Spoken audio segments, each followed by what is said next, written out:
DAP jaga integriti dia.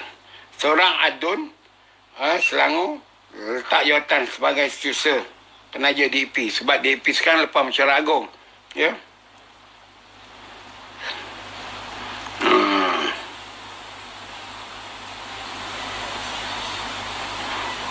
Punya hubungan sulit, ya. Letak jawatan hebat integriti DAP. Saya nak bagi tahu tuan-tuan lah, Anwar DAP ni satu pelik pada saya lah, ya. Kerana kita ni kerajaan, nak jadi kerajaan, kita tu UMNO. UMNO ni nak jadi kerajaan. Kalau DAP menyokong UMNO jadi Perdana Menteri, apa jadi masalahnya untuk bekerjasama dengan DAP? Kalau PKR tanpa Anwar ataupun Anwar kalah pilihan raya, tiba-tiba PKR menang banyak kursi, nak combine dengan UMNO untuk tubuhkan kerajaan, dengan UMNO jadi Perdana Menteri, apa yang jadi masalah? Yang kita tidak mahu menjadi kerjasama, tak mahu bekerjasama dengan DAP dan PKR ni, kalau mereka jadi Perdana Menteri, kita sokong. Macam kita sokong PBM. PBM ada 6 kursi. Yang loncat dari UMNO 16, 13 dari PKR. Kita lompat, sokong mereka. Akhirnya baru kita sedar, tidaklah kita ni dilayan seperti anak yang lahir daripada perut mak dia. Kita ni macam anak tiri. Dia bagilah kita makan, dia bagilah kita pakaian, hantarlah kita sekolah, tapi kita tak ada kasih sayang. Tak diberikan kasih sayang. Jadi tuan-tuan dan puan, saya tetap menolak pandangan bahawa no DAP, no Anwar ni. Ini hanya gimmick politik sentimen. Tuan-tuan dan puan, saya nak terangkan lagi sekali lah. Kenapa orang Melayu ni yang diasuh oleh UMNO ni, baik UMNO yang asal sekarang atau PBM DNA UMNO ataupun PAS yang asalnya DNA UMNO, berfikiran 75 tahun yang dulu, tahun 46, tahun 48, dah 73 tahun. UMNO punya fikiran ni sama dengan mindset yang dibuat oleh British, oleh penjajah kolonial. Kolonial dulu, British dulu, untuk nak mempertahankan kepentingan ekonominya di Melaya. Dia memberikan sokongan kepada UMNO. Sebab dia ambil Tengku. Siapa nama dia? Dato' On bin Jaafar. Tahu, jika dia masih ketua UMNO dengan masalah dengan Sultan Johor, susah untuk Melaya merdeka. Maka dia pun menyokong Tengku Abdul Rahman, anak bangsawan keturunan Raja Kedah. Dan juga Tun Razak yang masa itu setiausaha kerajaan negeri Pahang, iaitu anak bangsawan Pahang. Ya, dengan dua gabungan anak bangsawan ini, British membina satu persepsi bahawa Parti Kebangsaan Melayu Melaya, PKMM, Perkemang, adalah parti berhaluan kiri. Jadi apabila berlakunya darurat tahun 48, yang PKMM ini tak ada apa salah pun. Dia bukan komunis. Dia hanya berkawalan kiri. Dia berjuang untuk kepentingan sosialis. Maka British haramkan tahun 48 bagi tujuan nak menghidupkan UMNO ni. Sehingga British membenarkan pegawai-pegawai MCS, Malayan Civil Service, MCS, jadi ahli UMNO. Jadi masalahnya sekarang, pertentangan antara kiri dan kanan ini masih tak berubah dan UMNO masih memokkan lagi. DAP itu dia parti sosialis. Sosialis memang bertentangan dengan kapitalis. Seorang sosialis demokrat melihat bahawa dia adalah satu parti politik yang hendakkan rakyat ini dilayan sama rata. Tidak ada kelebihannya. Tetapi jika berlaku orang DAP ini, orang sosialis ini menyeleweng, itu hal individu dia. Mungkin tidak mendapat pendidikan, begitu juga UMNO. Soal rasuah di dalam UMNO, bukan UMNO yang melakukan, pemimpin itu. Dan pemimpin itu perlu dihukum, itu saya setuju. Jadi masalahnya setelah 73 tahun, sejak tahun 48, dah 4 generasi dah hidup. Zaman Tengku, generasinya dah. Kemudian Merdeka, generasi kedua. Lepas tu kita generasi dasar ekonomi baru, Yang ketiga, kemudian generasi yang abad 24. 4 generasi anak Melayu, anak Malaysia masih lagi terkongkong pemikirannya melihat DAP ini sebagai resis, sebagai ancaman kepada UMNO. Hei, saya pun tak faham lah. Itu menunjukkan mereka tidak begitu tahu bahawa dalam politik yang penting ialah ideologi. Sebab kadang-kadang saya kata, kau pilih mana pun dia tetap penyamun. Hanya masalah penyamun ini, sama ada dia boleh jadi Robin Hood atau jadi Three Musketeers. Itu sajalah. Kalau dia boleh jadi Robin Hood, okey. Kalau dia jadi Three Musketeers, okey. Tapi tidak semuanya je begitu.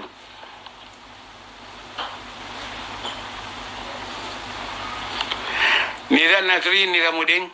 Ya, saya memang idea begitulah. Saya memanglah nak memberikan pegang itu. Saya nak gunakan platform live saya ini untuk nak mengajar rakyat, mengajar anak muda untuk berpolitik. Saya dah berkata kali, Melayu ini mesti ada nasionalismenya. Tapi jangan resis. Tetapi kalau orang Melayu nasionalisme, kenapa kita berpecah? Kita berpecah sekarang ini kehendak diri kita atau kehendak kelompok majoriti? Ya? Kita selalu tidak membincangkan soal majoriti bangsa Melayu. Kita kan kita tak dapat kontrak, kita soal tertindas. Cuba tanyalah orang-orang yang menentang UMNO ni. Semuanya ada sedikit yang dia tersentuh, yang dia marah dengan UMNO. Dia minta lesen niaga tak dapat. Dia minta rumah pangsa tak dapat kalau di Kuala Lumpur lah. Dia marah dengan orang ni rasuah. Nak marah rasuah tu orang tu lah. Kenapa kena mengenai dengan UMNO? Jadi kadang-kadang kita juga tidak menerangkan kepada rakyat, kepada orang ramai, khasnya anak Melayu. Politik ini bukan satu perkara yang kotor. Politik ini yang kotor ialah orang dia. Politik ini bersih, niatnya suci. Untuk kita sama-sama ada sikap kepedulian terhadap negara ini. Kita ambil bahagian membentuk kerajaan ini dengan cara tidak menyebut politik. Rasuah mesti ditentang. Rakyat harus bangkit menentang rasuah.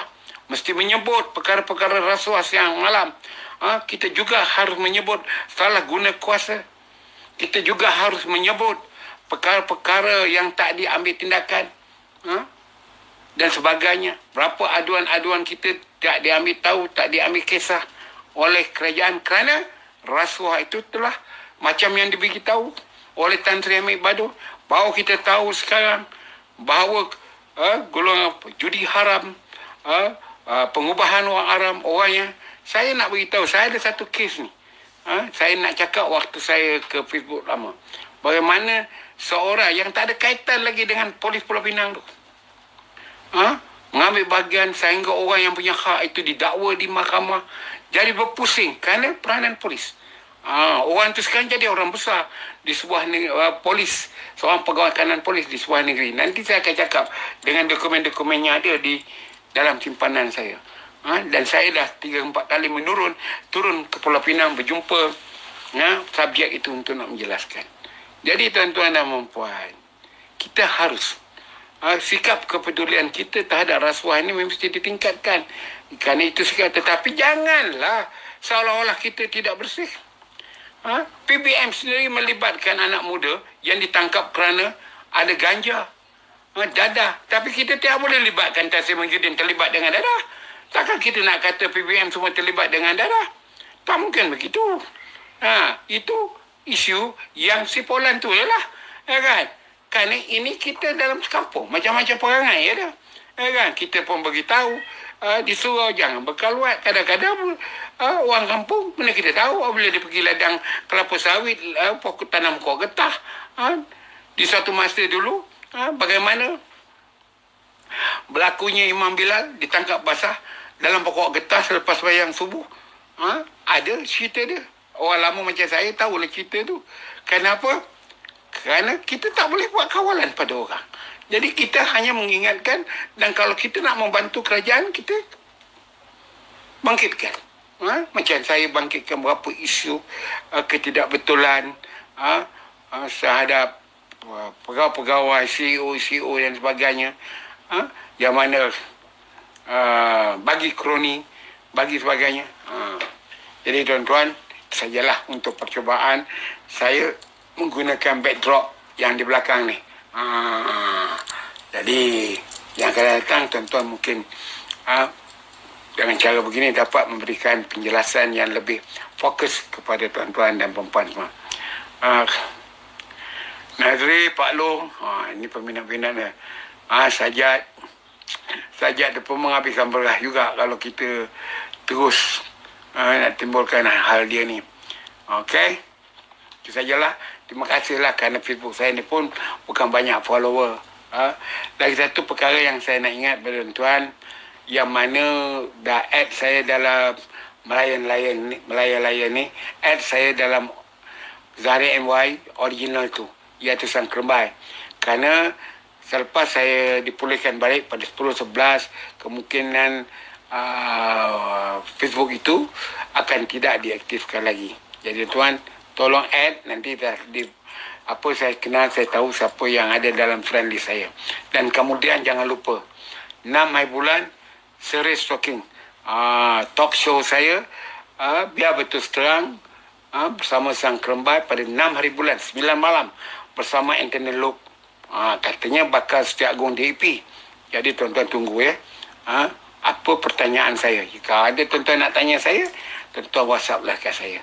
Sekian, seperti mana biasa saya kata, jika yang baik itu mungkin panduan dari Allah, dan kita syukur kerana Allah memberikan kita petunjuk dalam tutur kata dan pandangan kita.